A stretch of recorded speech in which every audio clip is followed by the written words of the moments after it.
Woo, doggies, is that pretty? It's Christmassy. It's red and green. It's Christmassy. Well, tell us about it. Well, it's the 2010. It's a model of the 2010 Miss Madison, Old Boy Oberto, driven by Steve David. All the decals are correct to the Madison race that he won in Madison, Indiana in 2010. And it has the stickers on it for the 100th anniversary of the Madison Regatta.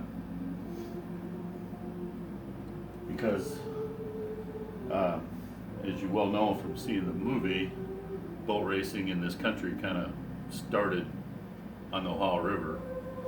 And so anyways, I built this boat. It is made out of plywood, aircraft plywood. It's made out of wood. It is made out of this. You forgot the book, didn't you? It's okay. That's what it's made out of, real strong aircraft plywood. It is not scratch built. It was the deck or the hull is wood made from, the frames are made from a kit that the guy out in North Carolina cut on a laser printer. And that was about $175 for the wood kit, but you had to buy the excess wood. Consequently, that's what this is from.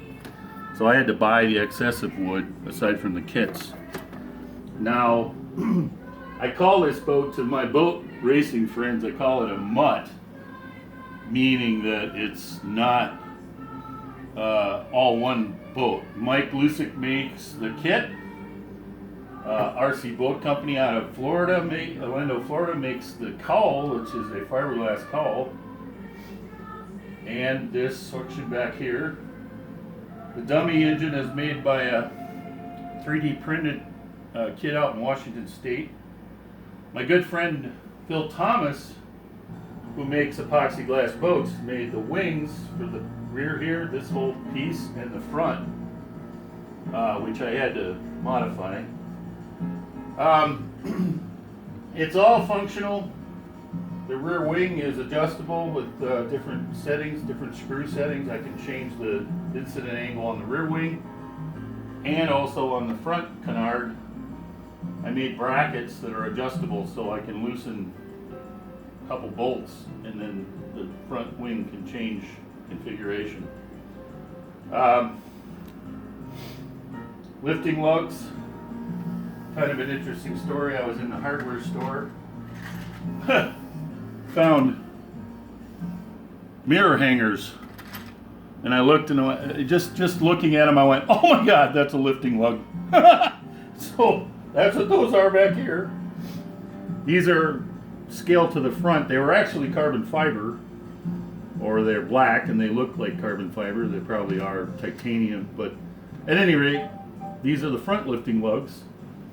The lifting lugs occur when these boats are taken off the trailer and put in the water with a crane.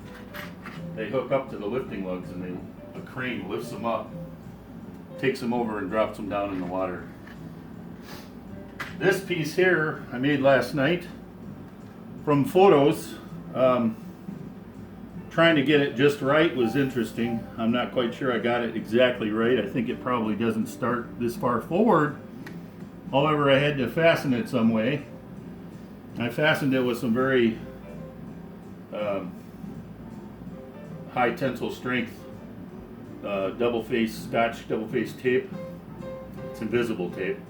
But just for security, both on the lifting lugs in the front here and on this, I did drill some holes so that at a later date I could also put some wood screws to hold it in, little brass wood screws, just for security, but we'll see.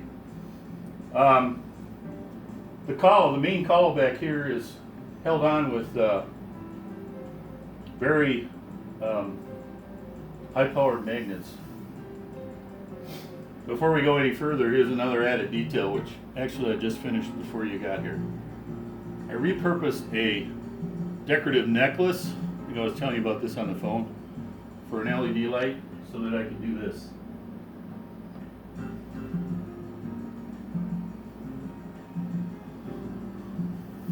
That is the emergency strobe that comes on if there's a crash. This is a capsule that breaks away from the boat, keeps the pilot inside the capsule. It came out of an F-16 back in the day. So this is a sealed capsule, and in a crash, it's designed to break away from the boat. The pilot is wearing an actual jet fighter oxygen mask. It provides oxygen to him in the event that he does become submerged and is surrounded by water. He's got an air source, and then that light comes on automatically so that you can locate if it sinks to the bottom of the lake or whatever. They'll be able to locate it easy with that strobe going off. So that's what that's all about. It's got 3 settings. It can be solid on, it can flash like a Yetta, or it can flash like that. But I had to make it self-contained, so it's actually part of the cowl. There's a little black box right here with the switch and the watch batteries, and the wire runs over to the LED light. So this is held on with high, what do you call those, neodymium magnets, and they're strong enough, I hope they're strong enough that the cowl won't come off during a race. But as you can see, the boat right now weighs 12 pounds, and I can lift it up by the cowl. So that should be pretty good. And the magnets, they come apart pretty difficult if you've got to kind of pop them all apart. But they would come apart easier if they could slide. And then there's a steel pin in the front that goes into a carbon fiber plate with a hole. You just line up the hole. The watch. See how that just snaps down? So once the boat's started, all I got to do is get that pin in the hole and then just let this go, and it'll snap into place, and I'm ready to race. Because you got a limited amount of time to get the boat in the water. So like I said, you can see the wire and stuff for that light is self-contained. The cockpit, the dashboard, and the steering column are connected inside the cockpit. There's flotation in the cowl. Motor mount is here, exhaust. Steve David, the driver, and that is actually, I painted him to match his exact uniform from videos I have of him driving this boat. So he had 3 stars on a blue helmet, and he had red gloves, red Novak gloves. This plate, or this seat that I made that he sits on, has 2 spring steel brackets that are bolted down, which actually are holding the waterproof box, which will contain the receiver and the battery system. We don't need to waterproof the servos anymore because we run waterproof servos. Back in the day, we would have had to put everything contained into a radio box, which was complicated. This whole compartment on this old boat over here, this whole front compartment was the radio box. And of course, I was able to negate a lot of crap because now we're running waterproof servos. So the steering servo for the rudder is underneath here. There's 2 clever little snaps right here that pop sideways to release this cowl piece. And you can see that's where the rudder servo is. The exhaust is fastened in here. And then this is the transom piece that holds the strut. So a lot of engineering in this thing, like a year's worth, and I'm still working on things. Just working on all the little details at this point. I got to get the CG correct because right now it's pretty far back. It needs to be approximately 2.5 inches behind the rear of the sponsons, so somewhere right about in here. And that's based on the length of the boat, where the turn fin is located, and the like. But the neat thing is, because I built this boat and because it's wood, because I was able to use the light ply, which is strong but light, right now without the engine in it, which only weighs about 1.5 pounds, maybe 2 pounds, I don't know, but yeah, about 1.5 pounds. boat is extremely light. It weighs 11. We put it on the scale at the painters. It was 11 pounds 11 ounces. This boat here, when it was fully race ready, was 16 pounds. This will come in at about 14. And you know, since they're airplanes, so they need to be lightweight. It's all about power to weight ratio. Bottom is painted up like the real thing too. These were black because they were carbon fiber black ride pads, front and back. There's a few details that were left out, but then again, the painter did a fantastic job, as it were. I'm not complaining. One of the details would be the fact that underneath here, right here, there would be a hatch, an escape hatch. But he did do a lot of things, like you'll notice if you get in the light properly, you'll see the outline in the little dots which represent screws, because there are basically panels all along the boat that you take out the screws. These panels come off to expose the inner chambers of the boat, where there's well, they add and subtract flotation, and they have to get in, like up here there's two of those hatches to get to the mechanism that operates the front canard.